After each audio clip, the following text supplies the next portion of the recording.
This is The Clash, where the real world clashes with a true Christian worldview. Join former professional wrestler Chris Whaley, known as the Masked Saint, who is an author, pastor, and teacher that brings his wrestling skills into the squared circle and tackles real-life issues. Along with Jeff Dixon, best-selling author, internationally known teacher, leader, and pastor who is not afraid to tackle the tough issues of the world we live in. Together they form a tag team of wisdom in The Clash.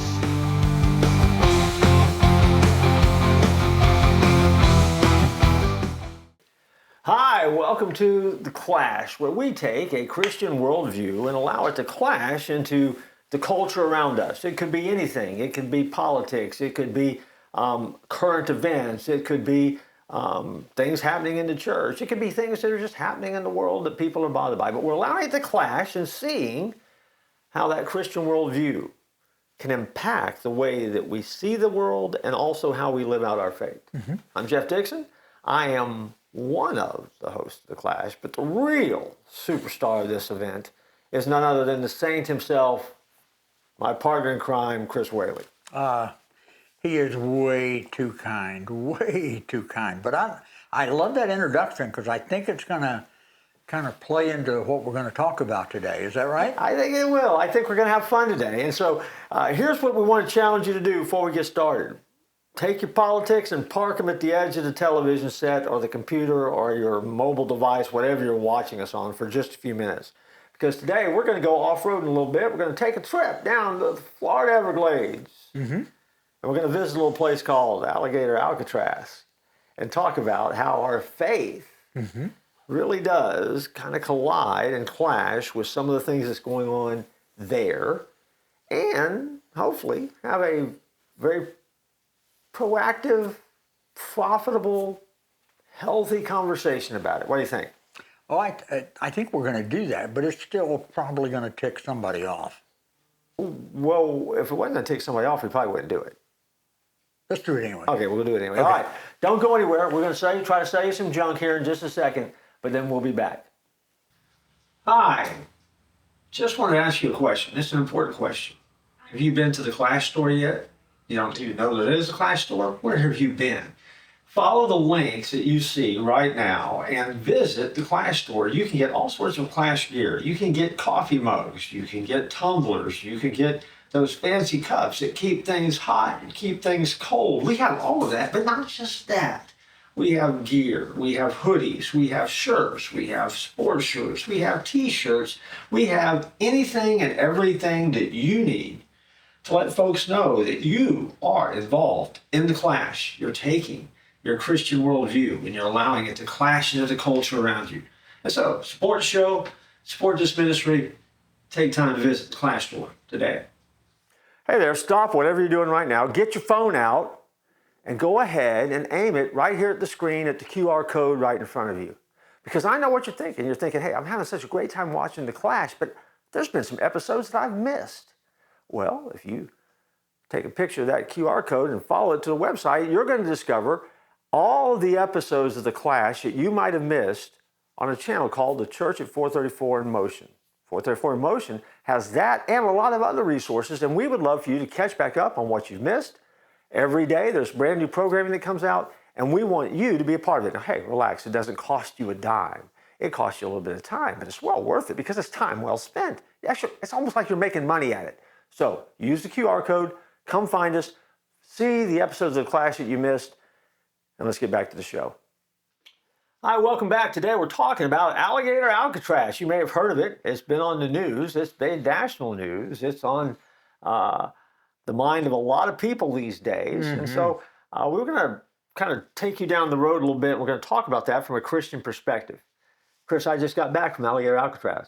I heard that. I heard that. In fairness, I didn't tell me about your experience. Well, I didn't get to take a tour of it because, well, I haven't been a detained immigrant. I'm not. That's not me. So I'm not on a work release program or anything like that. Why did you go down there? Because I just wanted to see it, and I wanted to see what was there. And I didn't really know what to expect, but I've been hearing about it in the news. And I was on a field trip to the Everglades, which is an interesting part of the state of Florida. If you've never been there, you once in your lifetime need to go. but go with no expectations. It is one of the few places in Florida you can go that still has that roadside attraction, roadside America feel to it. There's a lot of stuff to see that is way off the beaten path. And by the way, the Everglades is way off the beaten path. Oh, yeah. A lot of mosquitoes, a lot of gators, A lot of pythons. a lot of pythons, a lot of bugs. I was down there on python hunting weekend. Crazy stuff. Anyway, I went to Alligator Alcatraz. I had no idea what to expect. It's along the Tamiami Trail. Right. Now, I guess maybe we need to start for a minute. What is Alligator Alcatraz? It is a detention center for violent illegal immigrants that have been caught in our country. And that's where they take them to before they send them to their ultimate destination. Sure. It's a detention area. The next stop is out. Right. Yeah.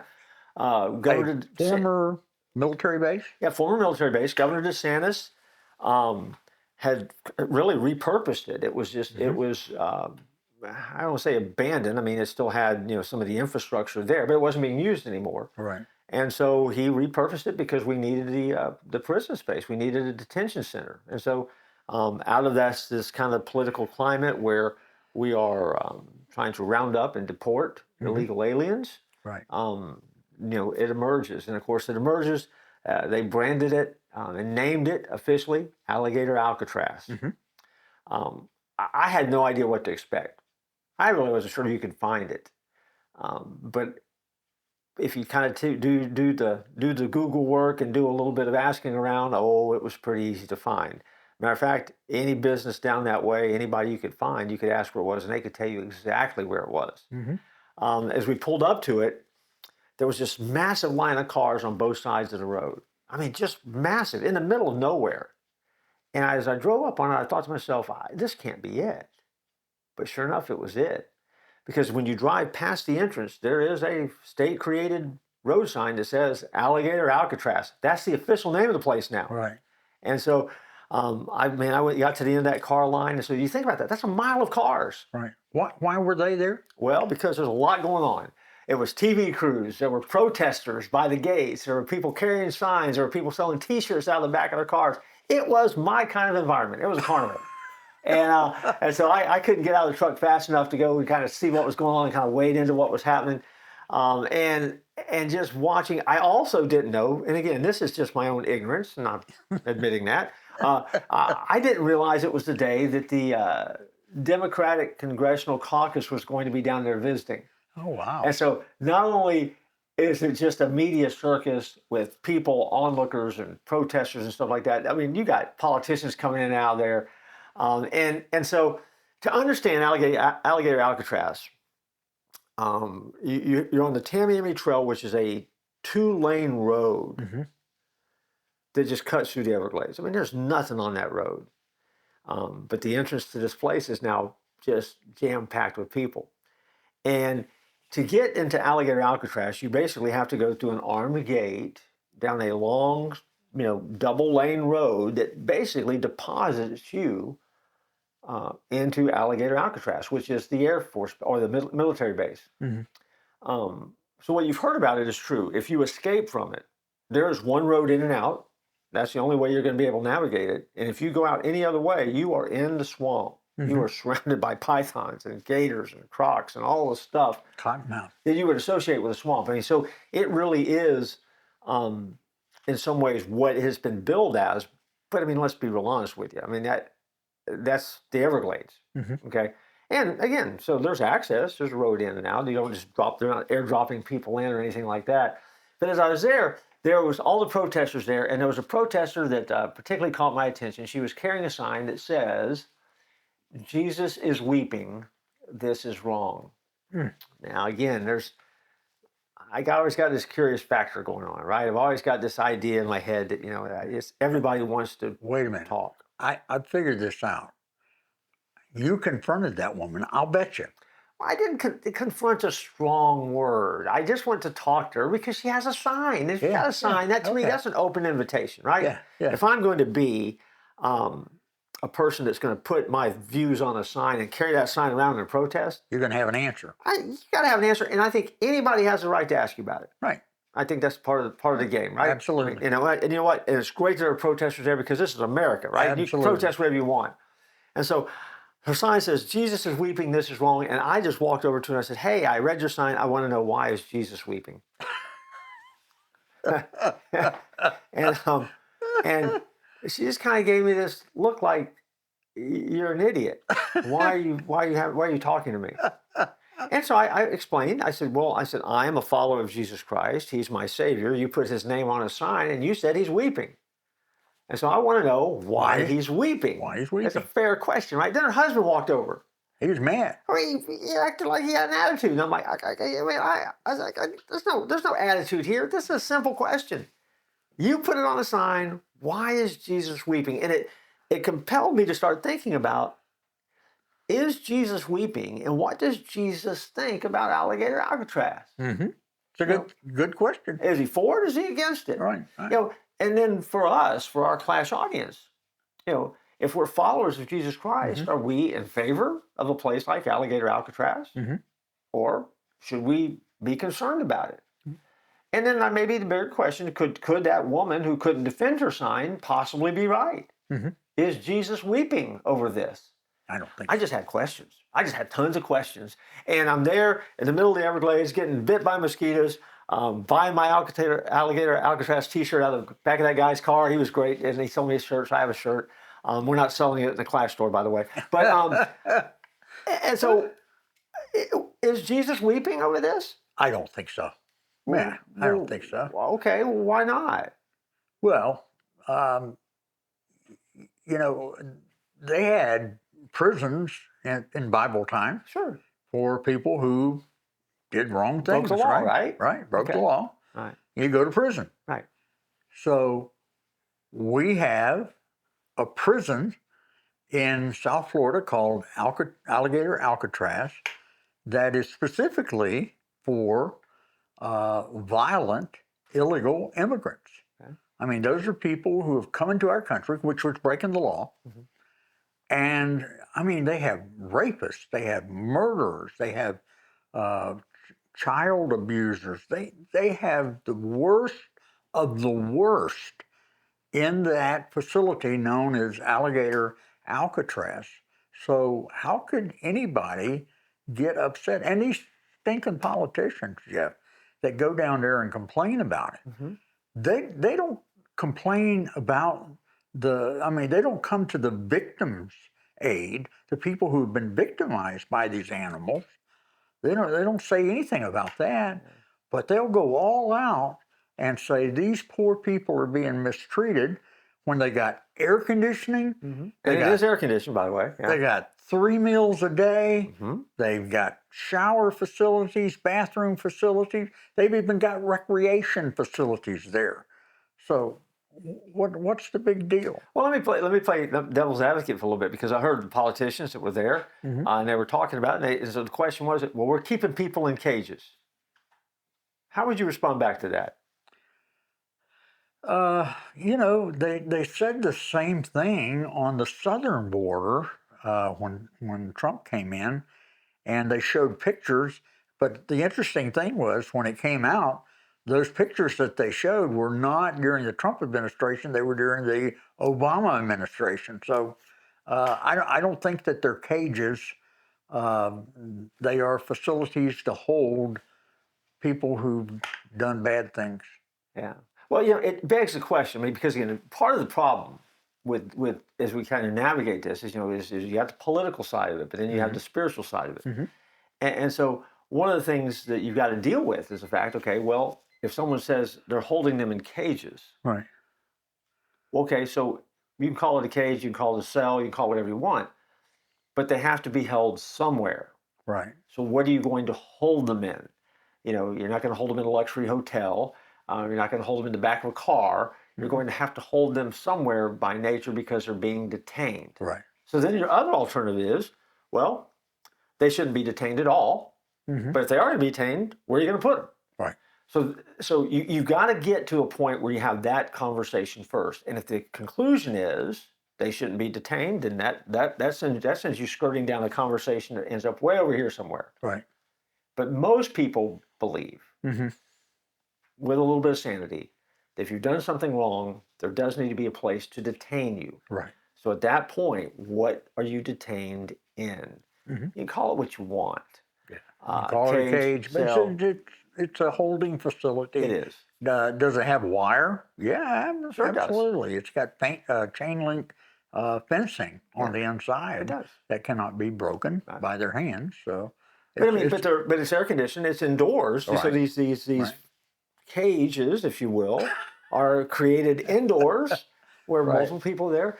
In the restroom area, there is a privacy wall that's put up so people can take care of their business in this environment. There's recreational places, and I say recreational, they sound like a gymnasium. Places where you can, where you can walk, you can get the exercise you need, things like that. So there is a standard that's being put into place here, and I think sometimes that gets lost in the conversation about Alligator Alcatraz. Right.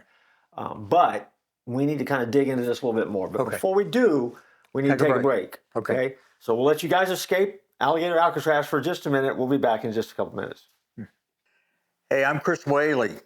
I went from professional wrestling for 10 years, wrestling some of the biggest names in the business, 4 world champions. And I left the wrestling world to become a pastor. And I wrote a book about that transition because when I became a pastor, I found out that there were some people being abused and people being mistreated. And I ended up dealing with some people more as a professional wrestler than I did as a pastor. And I wrote a book about that transition called The Masked Saint. And it's available along with my other book, which is Harold's Heavenly Christmas.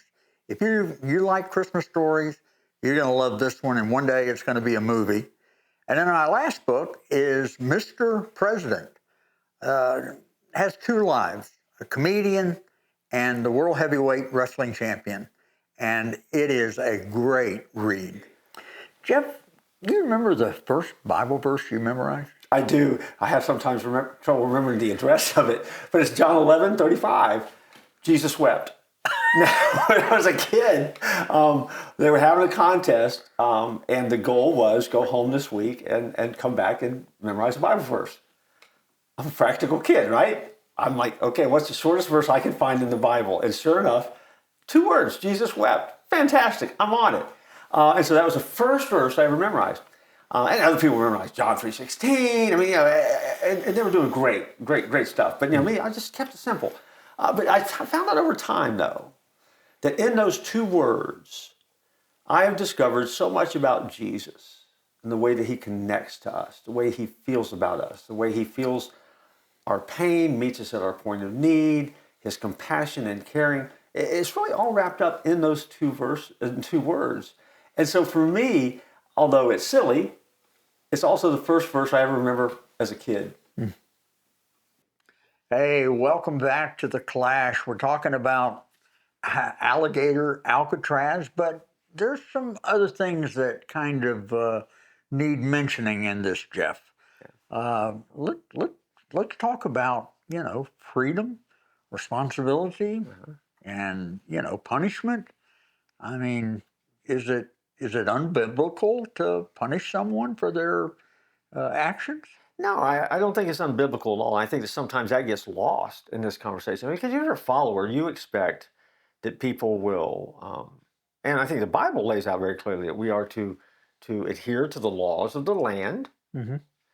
If we don't, there's a penalty. That even when we elect leaders whose responsibility is to govern and govern wisely. And if we don't like the way they govern, we don't have to elect them, right? I mean, we have the freedom, especially in America, right? And I think there's a great deal of responsibility that comes into play in this. And I think that gets lost in this whole Alligator Alcatraz, because at the end of the day, if you are an immigrant that is here illegally, then you have broken the law. Now, are we handling it in the right way? Maybe so, maybe not, but we're handling it right now in a way that's dictated by the laws as they are written. Right. So if you or I don't like that, elect a representative that has the guts to change the law. But we're living in an era of generations of gutless leaders, Right. who didn't want to do anything about it. Yep. So part of that is on us as voters, Mm-hmm. and then a lot of it's on the backs of those that we've elected who don't know what to do because they don't want to have a good conversation about this. Now, when you say we in Hmm. that, I haven't voted for anybody that fits in that category. You haven't voted for anybody that fits in that category, have you? Yes, Really? because at the end of the day, we have been electing for the last 30 years people who haven't enforced the law. That's and they haven't exactly cared. right. So I am responsible. I have voted for people who didn't step to the plate and do their job. Right. And so that's on me. It's on anybody that's voted for that crowd. I mean, and there's no excuse for that. Mm-hmm. Other than this cowardice. Well, the whole time Trump was running for president, I mean, he told us what he was going to do, and he's doing it. Yeah. And that's making a lot of people mad. Sure. Oh, it is. Of course it is. Oh, yeah. Of course it is. Why is it making them so mad? Because of the politics of it. Yeah. Right. Obviously. Because at the end of the day, I think as for followers, I mean, there's an honest question that needs to be asked of, how do we handle the immigration crisis? Mm-hmm. Right? Because I think anybody that is detained as a follower, I want them treated with dignity and respect. Oh, yeah, obviously. I want their needs to be met. Mm-hmm. There needs to be a proactive conversation about what to do with their families. Mm-hmm. Because again, that always comes up. I mean, there's always someone running up the issue, well, you've taken a father away from his children, and so what happens? And that's a great question. What happens? Well, And we don't really have good answers for that in our world. Well, I'm getting off of the illegal immigrant situation here, but when somebody breaks the law that's an American, they're taken away from their family. Yes, they are.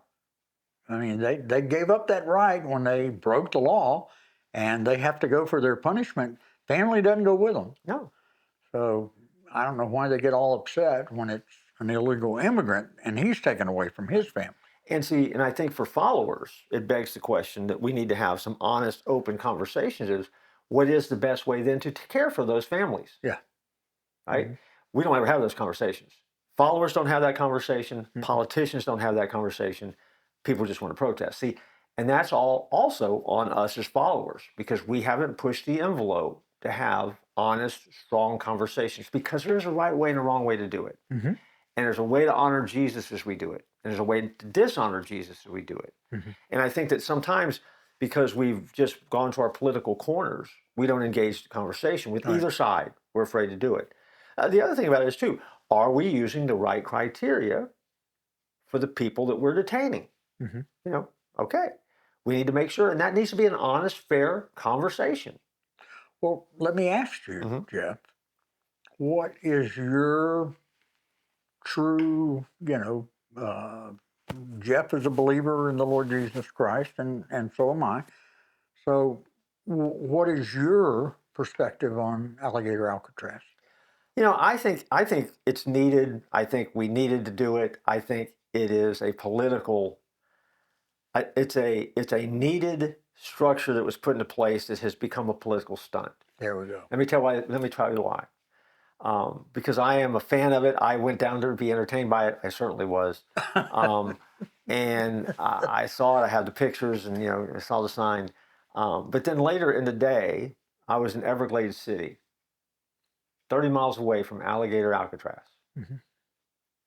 Not on the same road with Alligator Alcatraz. Yet as I was going through Everglades City, I saw a state blue and white road sign that had been placed along the highway that said Alligator Alcatraz with an arrow. Now, I've been all over the state of Florida. I can't find any of our jails or state penitentiaries where 30 miles away, the state is posting a sign to tell me that I'm approaching a state penitentiary. Mm-mm. That is poking the bear. And so the fact that all over South Florida now you can find these signs that are letting people know where to go for a place that they can't go into. Yeah. The only reason it's there is that's the political side of Yeah. it. Now again, I understand there's politics involved in it. And then you got to decide what kind of politicians we elect and don't elect and what we like and don't like. So while I think there's great humor in the name, I don't have a problem with the name. I don't have a problem with the place. I have a problem with the fact that it's not enough to set it up and then stand by your guns. Right. You know, I recognize the sign is poking the bear. Mm-hmm. It's a little excessive, and probably, yeah, okay, we're better than that. Right. We should be better than that. We should expect better than that. Mm. And it's okay to call to account those that have done that. Mm-hmm. It has nothing to do with Alligator Alcatraz. It's just you don't have to advertise because you don't do it anywhere else. Mm-hmm. So that's where the politics then undercuts the value of it. And I think that's part of the problem. Right. To do Alligator Alcatraz, needed. Do it, stand by it, stand up, defend it. But I don't think what we need to do is to keep pushing and prodding and poking the bear, because, see, I don't think that honors God. No. If you do the right thing because it's the right thing, then it is the right thing, and you Right. just let that settle. Right. I think that honors Jesus. Mm-hmm. I don't think it honors Jesus to rub it in someone's face. Mm-hmm. I don't think it honors Jesus to constantly wave it as a flag. And I think that that's where the politics and faith kind of really start colliding, if you will. And that clash puts people in a real uncomfortable environment because we're not able to have the conversation anymore. Mm-hmm. Because we want to be Republican, Democrat, or Independent before we want to be a Christian. Right. So when you ask the question, what does Jeff Dixon think about Alligator Alcatraz? I mean, I want to be Christian about it. I want the people there. I want to make sure the people that are there, I can be confident that they need to be there. I think those standards need to be as high as any other standard. Mm-hmm. I think we need to be flawless, mm-hmm. perfect in detaining people. Right. I think they need to be deported. They've broken the law. Right. If people don't like that, change the law. Right. Okay. So I don't think there's a negotiating room there. I think that there is an issue of what do you do, because it's complicated. We have a lot of people who have come in over the last 35 years in America that are illegal, who are not criminals, other than the fact that they came to America without going through the laws and the checkpoints in the process. Right. What do we do with them? Mm-hmm. How do we handle that? Because that's messy, mm-hmm. and it's dirty, and it's work. And I think we as followers ought to be able to step up and help guide that conversation. We don't. Mm-hmm. We're not going to. All right. And our politicians don't seem to be able to do it. That bothers me a lot. Bothers me greatly. Because I think that doesn't honor Jesus. Right. And so there's a lot to be said about Alligator Alcatraz. Mm-hmm. And there's a lot to be said for getting into conversations about it where you can have good, wholesome conversations and really try to figure out what does make Jesus weep. Mm-hmm. Which the lady with the sign, she had no answer for. Mm-hmm. Which, that's as offensive to me as anything else. Yeah. Don't tell me Jesus is doing something. Well, we have the Bible that tells us why Jesus weeps. Yeah. He wept over Lazarus even though he knew he was going to raise him. Sure. He wept over Jerusalem. Mm-hmm. We know what he weeps over. And Alligator Alcatraz is not one of them. No, it is not. And so I think the sign was wrong. But it was great fun, a great field trip. I had a great time, by the way. And I got my t-shirt to prove it. We'll be back right after this break. In the Bible, the church is called the body of Christ. Hopefully you have a place that you call home when it comes to church. And hopefully you attend there, and hopefully you find a connection with other people. But also, we live in a world where we are connected digitally. And online, you're more than welcome to come visit the church at 434. That's where Chris Whaley and I are part of that staff. The website, touchandchange.net, touchandchange.net. Use the QR code to get there. You'll find all sorts of resources that will help you in your journey of faith. We look forward to seeing you at the church at 434. Well, welcome back. I hope that this episode has made you think. It certainly made Jeff and I think. Mm-hmm. And remember, don't tap out.